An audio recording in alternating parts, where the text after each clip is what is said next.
Hey everybody, Mike Iaconelli out in the shop with a brand new video for you today. And in today's shop, I got a guest. I'm so excited. He's here. And sitting next to me, to my right, Jimmy Lee from Rawr Fishing. Hey, what's up everyone? Jimmy, we're talking about something today. Like when this topic came up, we get a lot of questions on our comment section. Okay. And a lot kept coming up about, talk about BFS. Explain BFS. And I'll be honest with you, at first I was like, what the hell is BFS? Like, I am that new to this, but we're gonna break it down. This is a BFS breakdown. I'm excited because I get to be the student in this shop. Most of the time I'm trying to instruct, but I'm so excited you're here. So first of all, thank you for being here. Well, thank you for inviting me. So what the heck is BFS? Tell our viewers, what is BFS? For sure. What I want to do is keep it simple. So BFS stands for Bait Finesse System. It's a term that created from Shimano, but the community decided to adapt it for just about everything that relates to BFS. And that's simply just finesse bait casting reels. And they come in various sizes. And typically they'll be used on an ultralight, light, and a medium light rod. Yeah. So that's pretty much what it is. Like, so ultralight bait casting, basically.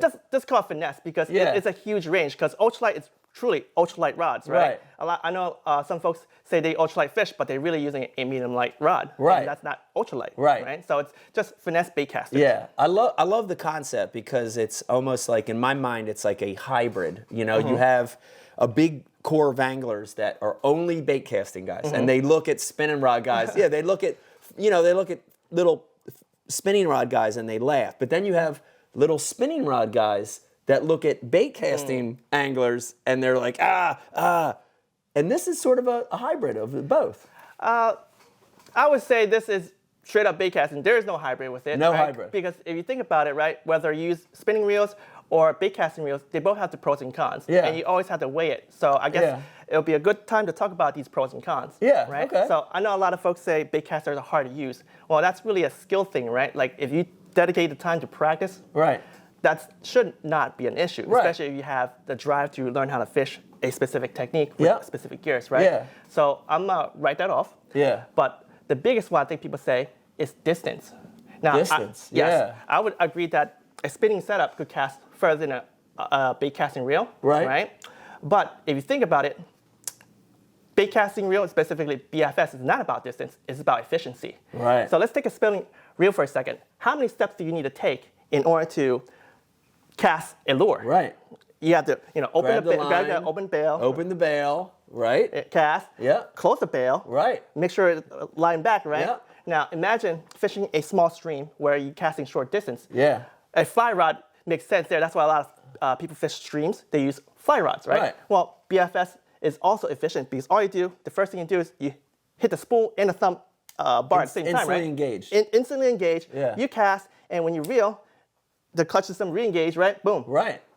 So it's very efficient for short casting distances. Yeah, that makes sense. And I've seen a lot of videos in Asia and places in Europe where anglers are using casting reels for trout and all these species that I only thought was good for spinning or fly, and I'm getting to see that, so that's cool. Yeah, I could cast a trout magnet with the most ultralight bait finesse reels out there. Okay, here's a big topic, and I know people watching right now are saying, man, okay, I want to try this. I understand the concept. I want to try this.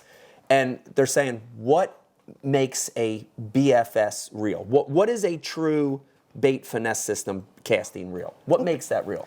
Well, let's talk about some of the features of it, right? So as you see right here, you see a shallow spool on the reel. And that serves a couple reasons for that. Having a shallow spool will reduce the weight of the spool. You want to have a light spool because if you think about it, right? Spinning reel, when you cast a lure out, it depends on the weight of the lure and it just spirals off the spool. Right. For here, you have to generate enough power in order to spin so that it could dispense line. Right. So having a shallow spool allows, again, two things. First, being shallow, right? It's light. Yeah.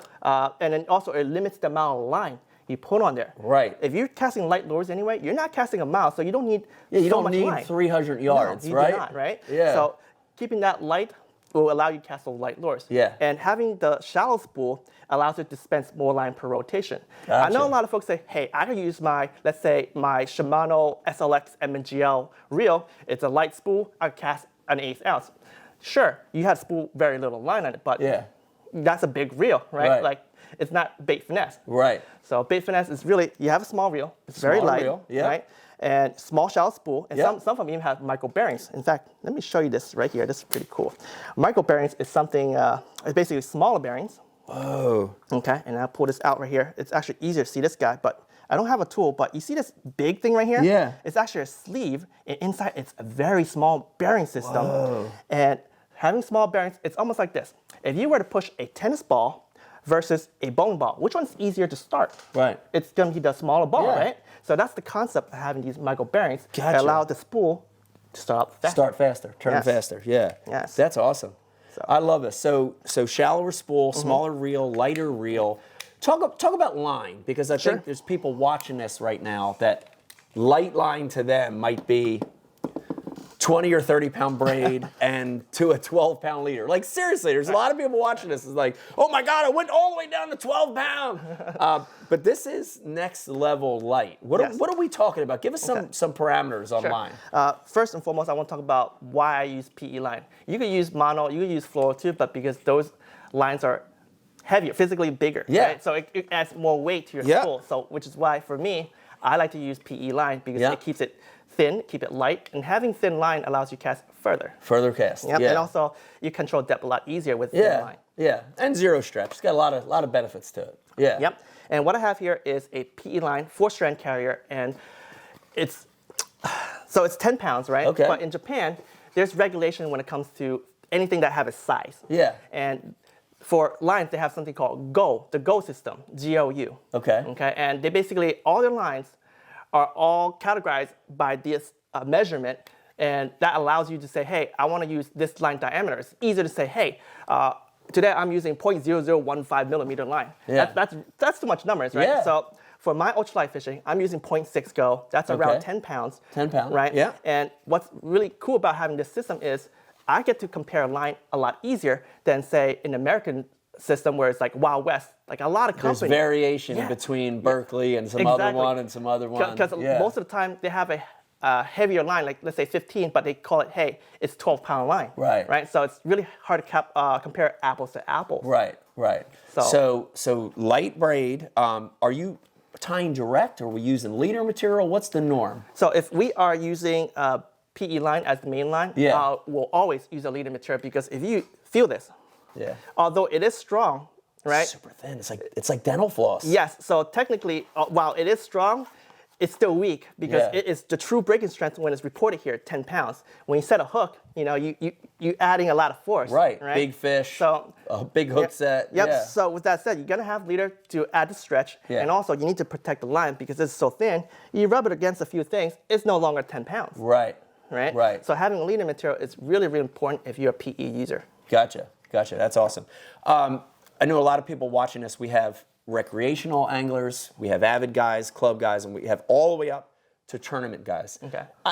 And I'm curious about this. Is this a system that is just for the avid recreational guy that wants to learn this, or is this effective in tournament situations too? Well, I'm not a tournament angler, as you know. I'm more of a fishing guy on YouTube, right? Yeah. I would consider myself as an avid angler and also a tackle junkie. Yeah. But I could see people like you using bait finesse as a way to win tournaments. Right. It's really about learning your setups and how to be able to apply it. I think it works in any sort of fishery, right? Yeah. You gotta know your tools, you gotta know your lures, and you go out there and slay them. Be a hammer. I love it. All right, we talked reel, we talked line. Let's talk a little bit about the rod. I want to talk about that before we get into the baits. So rod-wise, I know we texted a little bit, and I was surprised by the answer you gave me. But talk about rod length and rod action. What's the norm for BFS? Well, as I mentioned before, when we're fishing, bait finesse is usually medium and light, power, and down. Right. But the variation of whether you're using a moderate or a fast tip, it all depends on the techniques you use. So Gotcha. I know we spoke a little bit, but I don't think we had enough time to really digest all of them. But I just want to keep it simple and say, hey, it's just medium light, all done ultralight, and you got to use the right rod for the right application. Yeah. For instance, if I'm using Texas rig stuff, obviously you gotta have a faster tip, right? Right. But if you're using hard with plastics treble hooks. or treble hooks Yeah. like these, right? You gotta have something that bend a little bit more. So Right. you maybe have a moderate fast or moderate, right? Right. So that you get the action you need and also the right hook set and play the fish properly. Right. So a lot of the same theories we're using in Yes. regular bait casting, you can just convert to BFS. Exactly. That's awesome.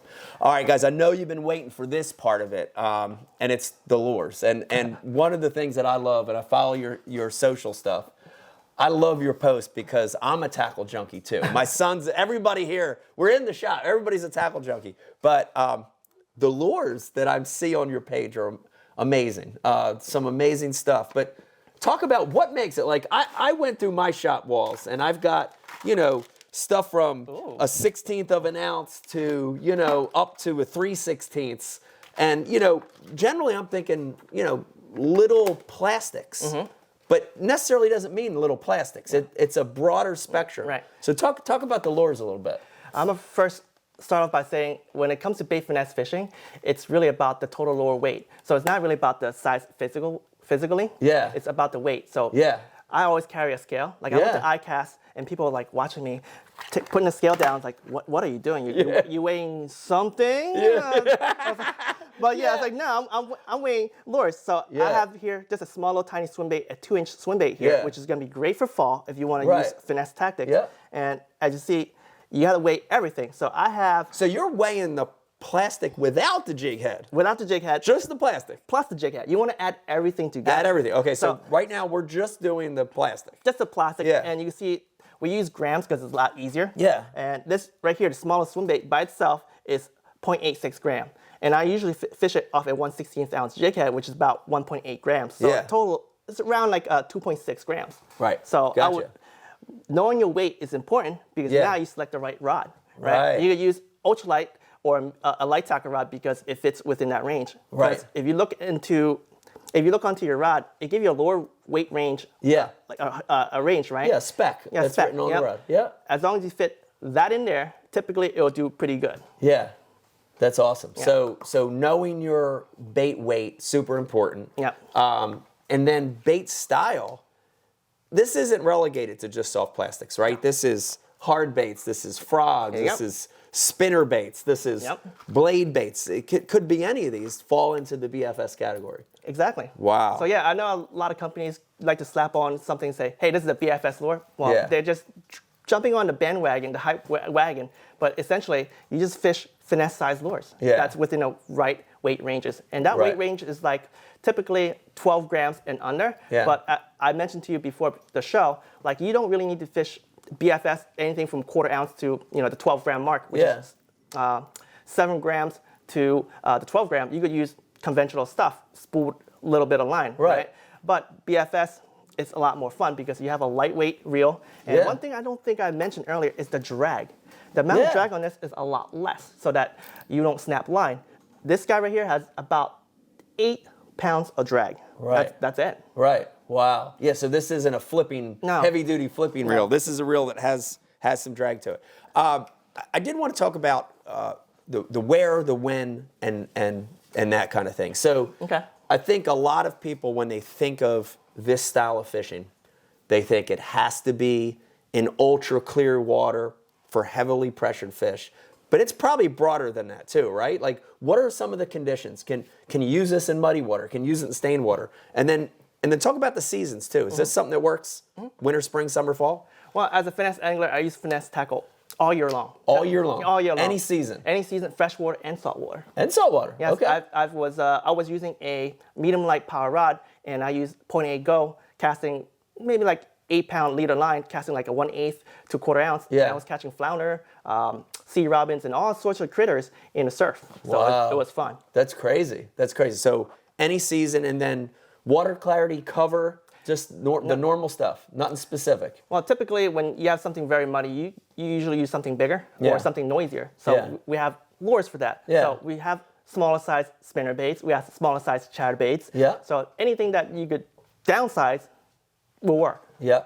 So it is not limited to any sort of situation. Broad category. It's broad category. Like anytime you want to throw a light lure, I'm not saying that you could replace spinning setup, but you could still use a BFS to have that fun. Right. Unless you're going for distance, that is. Right. That's awesome. All right, last question. Go ahead. I have to know this because we're actually, if you're watching this, you're going to see a Going Ike video, fishing video attached to this.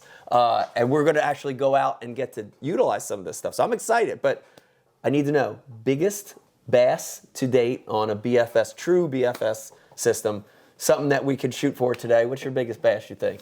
I think the biggest bass I caught on BFS was probably close to 5 pounds. That's a big one. Yeah, I usually don't measure. I just take a photo and put it back. Yeah. So. Well, 5 pounds is a big one. It's going to be hard to match that. Dude, I learned so much today. I know our fans are very appreciative of the explanation of this BFS system. I can't wait to try it because looking at this stuff, I'm like getting excited now. I can't wait to go out and actually use it. Guys, I hope you enjoyed this video. If you like what you hear, do me a favor, stop right now, hit the subscribe button. Subscribe to the channel. If you're already a subscriber, let your friends know about Mike Iaconelli Fishing on YouTube. Also, please go to the comments, go to the info below, check out Jimmy's stuff. We're gonna link everything there. Check them out. Very amazing site, very fun site, and you're gonna learn a lot like I'm learning right now. So I hope you enjoyed this shop video. BFS, we're about to go fishing. The fish don't wait. Bye. Hey everybody, Mike Iaconelli out in the shop. Thanks for watching. And if you like this video, you have to check out that one, and I hope you like them.